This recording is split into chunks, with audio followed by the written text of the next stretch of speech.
akan menjaga dan melindunginya sepenuh hati, namun semuanya hanyalah lakonan semata-mata. Siapa sangka sentuhan kasih itu akhirnya memakan diri. Pengadu minggu ini, mangsa kerakusan nafsu abang kandung sendiri. Seorang wanita berusia 26 tahun mendedahkan dirinya dipaksa melakukan hubungan seks oleh abang kandungnya. Suspek didakwa melakukan persetubuhan bersama mangsa setiap kali pulang ke kampung. Lebih memilukan lagi apabila tindakan luar tabi'i itu seolah-olah diterima oleh bapa dan keluarga besar mangsa. Kejadian dipercayai berulang sejak mangsa berusia 8 hingga 18 tahun. Saksikan pendedahan eksklusif daripada mangsa. Nama saya umur saya 26 tahun. Saya kena sexual harassment dengan abang kandung saya sendiri. Saya start kena masa saya dah jatuh. Dan benda tu berlarutan sampai umur saya 18 tahun.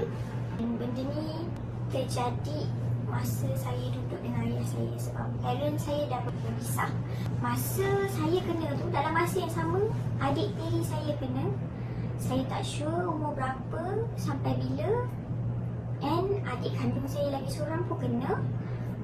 And dia kena sampai last 2019. Dia start kena pun sama dah jatuh juga. So, kejadian ni berlaku last pada 2019. So, kejadian tu, selalunya benda ni jadi malam.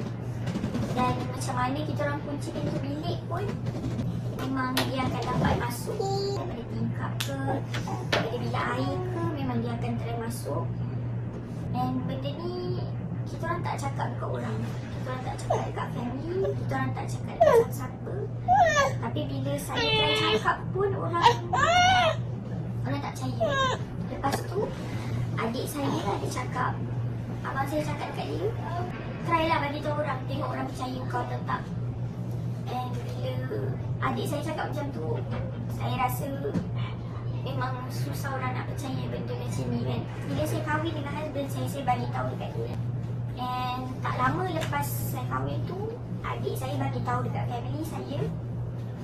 Mula-mula semua benda macam kecoh. Orang macam nak buat report apa semua. Dia orang kata dia orang willing untuk buat report, willing untuk abang saya masuk ke dalam apa semua. But then dia orang senyap. Even discussion pun saya tak include dalam discussion tu. And adik saya sekarang masih lagi duduk dengan ayah saya di tempat kejadian lah. Kat mana tempat tu terjadi. Memang benda ni orang tak percaya tu satu masalah. Orang setakat ni saya tengok semua orang sibuk jaga ilmu masing-masing, sibuk jaga bisnes masing-masing. Orang saya tak tahu dah dia orang sedar ke tak, tapi saya lepas dah kahwin 3 tahun pun baru saya sedar benda ni tak normal. Lepas tu benda ni memang bagi saya efek yang selama ni saya tak tahu pun benda ni bagi saya efek yang teruk pada saya. Maknanya saya membesar dalam keadaan tak normal. Saya berfikir tak macam orang normal. Yang paling sedih, mak saya cakap ni bukan salah dia. Ayah saya cakap ni bukan ni salah saya sebab saya tak cakap daripada awal. Maaf, macam apa yang dicakap tadi kan, masa kejadian tu ayah puan pun masa kita tengok TV, masa abang masuk apa semua tu, mungkin puan ayah saya ni dia tak boleh tidur malam. Dia insomnia, jadi dia sentiasa tengok TV, duduk depan. Kadang-kadang dia boleh tertidur dekat ruang tamu. Sebab rumah tu macam-macam mana pun akses dia nak masuk ke bilik, orang dekat ruang tamu akan nampak kita. So abang saya ni, kalau dia tak masuk daripada tingkap, logiknya ayah saya boleh nampak je. Benda ni pernah terjadi masa saya duduk sebilik dengan akak saya. Saya kena, masa first time saya kena tu, akak saya ada kat sebelah saya. Benda tu jadi berulang kali. Saya fikir macam, sebenarnya deep down saya rasa dia orang dah tahu. Maknanya salah seorang dah tahu, tapi mungkin dia orang tak nak buka mulut. Dia orang tak nak bincang benda ni sebab mungkin benda ni mengaibkan bagi dia orang kan. Tapi itulah bila saya membesar, upbringing tu tak cantik.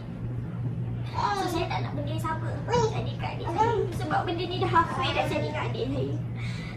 Sebab cara family saya agak harsh. Diorang cakap kalau kau buat salah, kau kena hukum.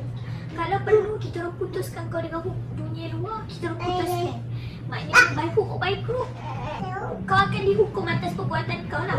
Tapi yang saya nampak bila dengan abang saya, diorang cakap tapi diorang tak buat. Tindakan diorang tu berlainan dengan apa yang diorang cakap. Puan sendiri tahu tak kalau macam ayah puan diugut ataupun mak tiri puan diugut sebab bila dah tahu benda ni kan, diorang dapat ugutan daripada abang sebab tu diorang tak berani nak bersuara apa atau membela puan. Saya rasa benda ni sebenarnya ongoing tau. Saya rasa banyak pihak yang tahu tapi ada big possibility setiap orang tu lain-lain point of view dia. Sebab even bila nak buat report, yang ni nak buat, yang ni tak nak buat, yang ni tak bagi, yang ni suruh, yang ni paksa. Tapi yang saya perasan, orang semua protect ayah saya. Sampai masa last saya cakap dengan akak saya tu pun saya kata, dia cakap pasal how about saya dengan adik saya ni, maruah saya dengan adik saya. Maknanya maruah ni lebih penting daripada kita orang.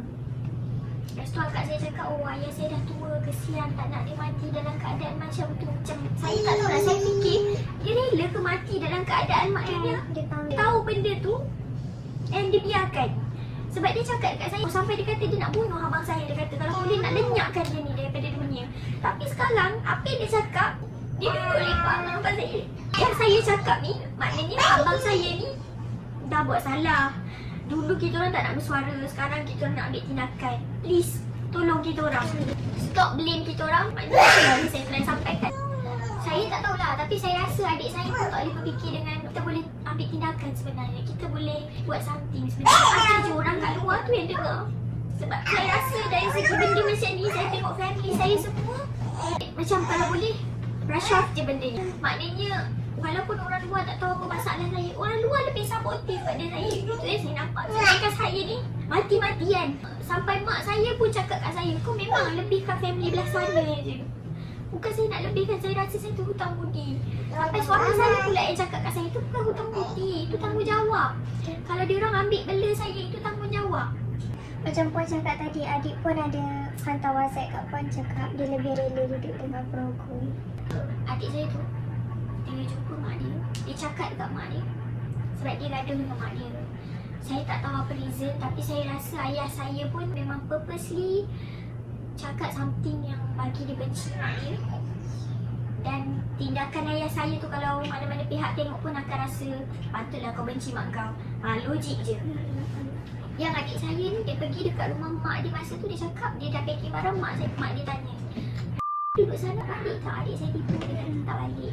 Sedangkan balik. Lepas tu mak dia saya cakap kalau ingat ni Umi nak buat report. Maknanya Umi nak benda ni. Dulu okey lah Umi berdiam sebab Umi nak jaga hubungan baik. Tapi tak boleh, benda ni berlarutan. Adik saya cakap, dia kata lebih rela duduk dengan perokok daripada duduk dengan Umi. Ini untuk kebaikan Umi juga. So dekat situ mungkin ada unsur-unsur ugutan dekat adik saya. Maknanya kalau kau buat report, kau sendiri yang malu. Kau dah lah macam ni. Lepas tu kau nak buat report, yang orang nampak keburukan kau. Maknanya kau tak, orang takkan nampak kau mangsa. Adik umur berapa? 16 tahun. Maaf saya tanya, sepanjang puan kena ataupun kakak ataupun adik ada tak yang pregnant? Tak ada. Permulaan dia lebih pada sexual harassment. Dia cuba tapi tak dapat. Ataupun dia memang cuba tapi dekat luar. Sebab bila dia bijak kan, dia tahu. Sebab dia lebih tua kan. Tapi yang saya tahu dia memang pedophile. Sebab dia memang aim kita orang masa kita orang kecil. Maknanya saya tak period lagi, dia dah sexually harass kita orang. Sampai saya period, sampai saya besar. Even kadang-kadang kalau dia masuk bilik time saya period, dia akan buat dekat luar lah apa yang dia boleh buat. Kadang-kadang dia balik rumah tengah malam, dia balik ke KL tu pagi. Hanya untuk puaskan nafsu. Hanya untuk puaskan nafsu. Sebab kadang-kadang ayah saya tak tahu dia balik. Kadang-kadang saya pun tak tahu yang itu ialah benda betul.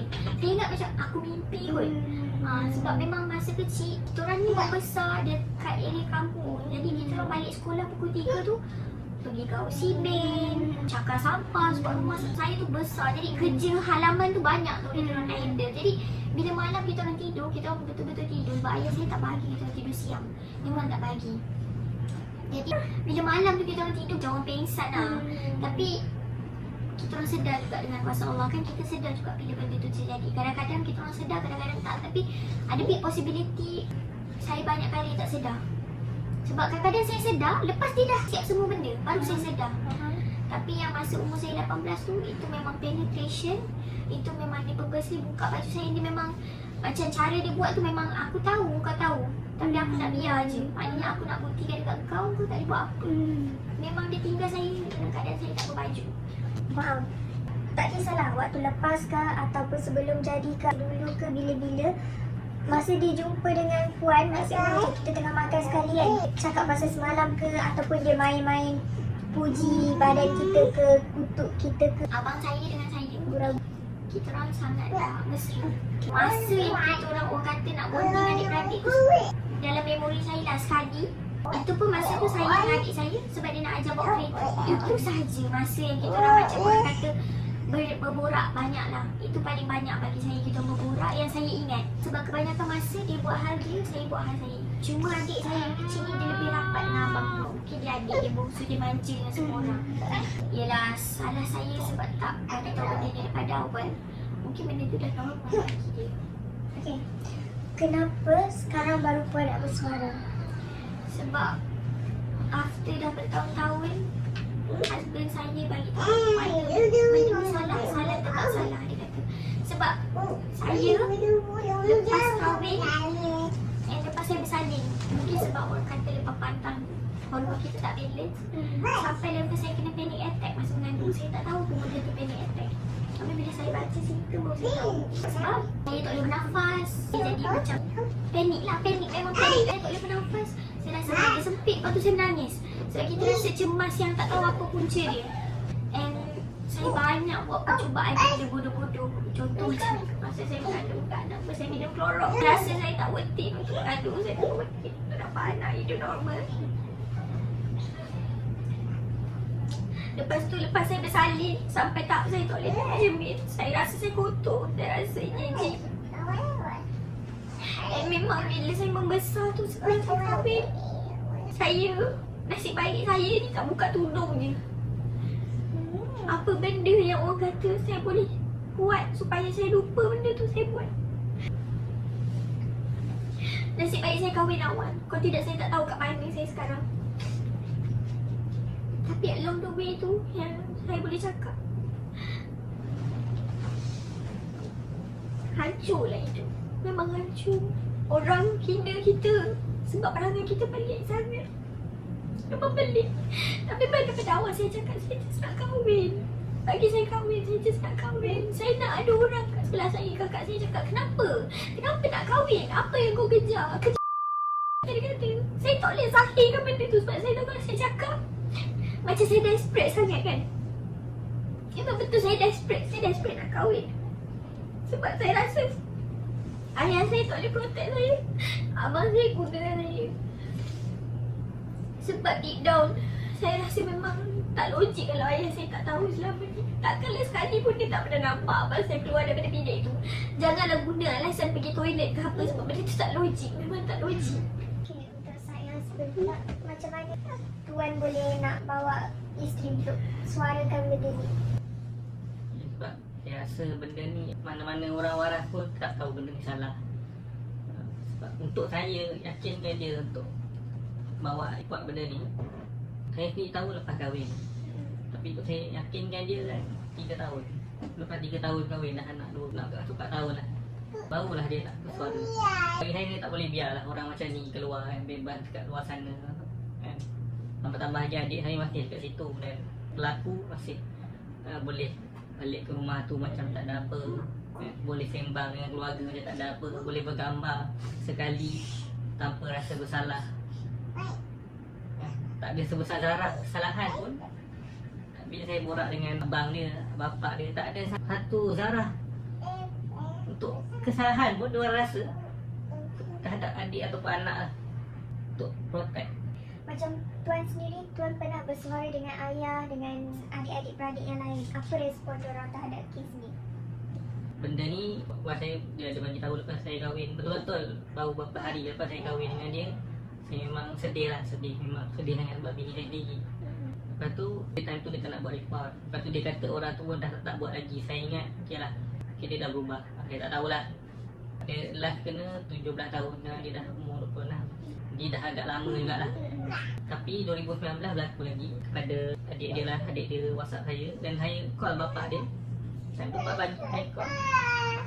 Saya bagi tahu lah pasal benda ni. Saya tanya kan, jadi buat macam mana sekarang ni? Jadi dia terus kata kat saya, oh nantilah cakap pasal benda ni, ya, esok lah kata. Terus dia off call. Dah macam tu saja. Ibaratnya padahal tu anak dia. Saya terus pergi ke sana, pergi ke rumah sana. Saya terus ambil budak tu pergi ke bawa ke mak dia lah. Yang time tu berlaku tu lagi lah. Saya rasa bapak dia pun tahu saya nak ke sana. Perlu buat report polis tak untuk kes ni? Okay, hari tu saya ada pergi ke Balai Polis Jalan Tut. Baru ni nak buat report lah. Last masa nak buat report tu, bapa dengan anak kan orang pergi ke Balai Polis. Dan dia jumpa inspektor lah dekat sana. Dan paling sedih sekali yang adik mangsa dah mengaku lah. Dia dah mengaku, cuma dia kata dia tak nak buat report. Saya tak tahulah, mungkin disebabkan brainwash, sebab takut kan, ataupun ugutan. Lepas tu bapak dia pula cakap dekat inspektor, dia kata saya jamin benda ni tak akan berlaku lagi. Macam mana dia boleh jamin tak berlaku lagi, sedangkan saya baru je dapat gambar beberapa hari lepas.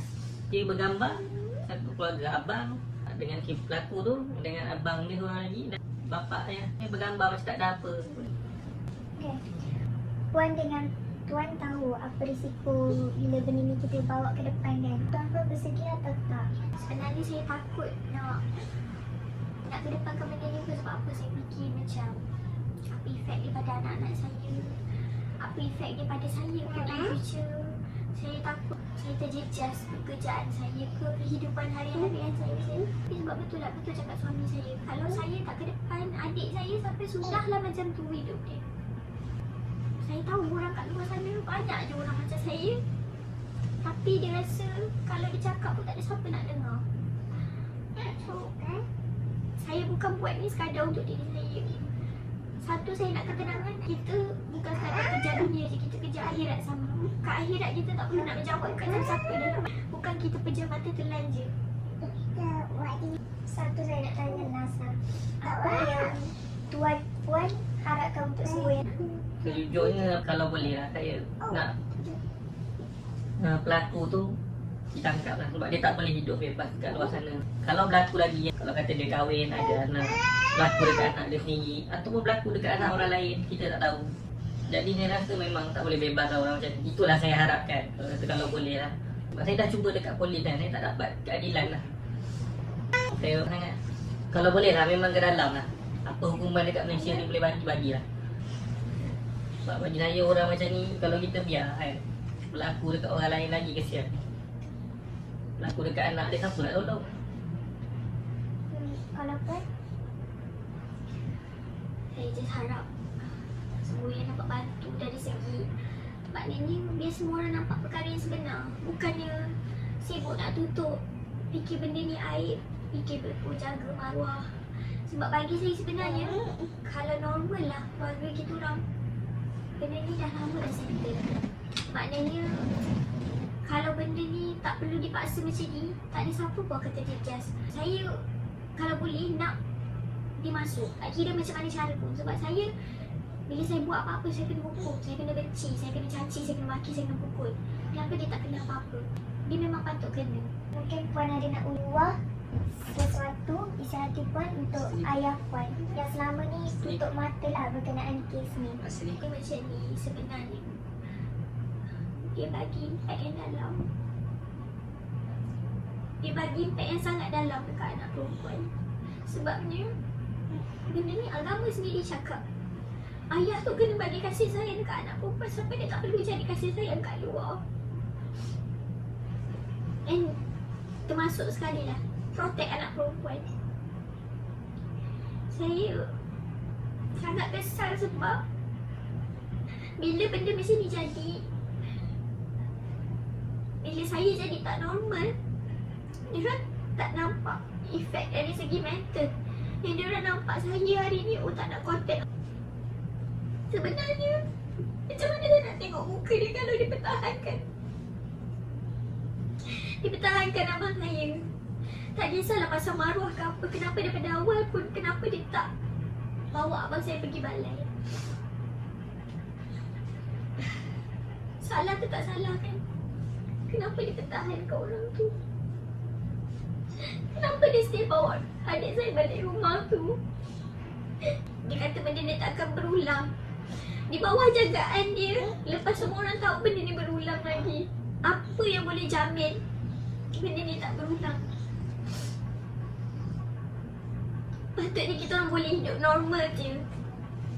Tapi daripada kecil pun kita orang dah tahu benda yang tak sepatutnya kita orang tahu.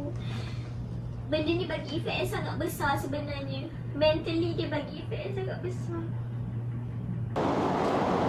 Kes sumbang mahram seperti ini jika difikirkan agak mustahil berlaku. Tetapi inilah yang terjadi dalam kalangan masyarakat kita hari ini. Fatin Sumayah melaporkan untuk Semboyan TV.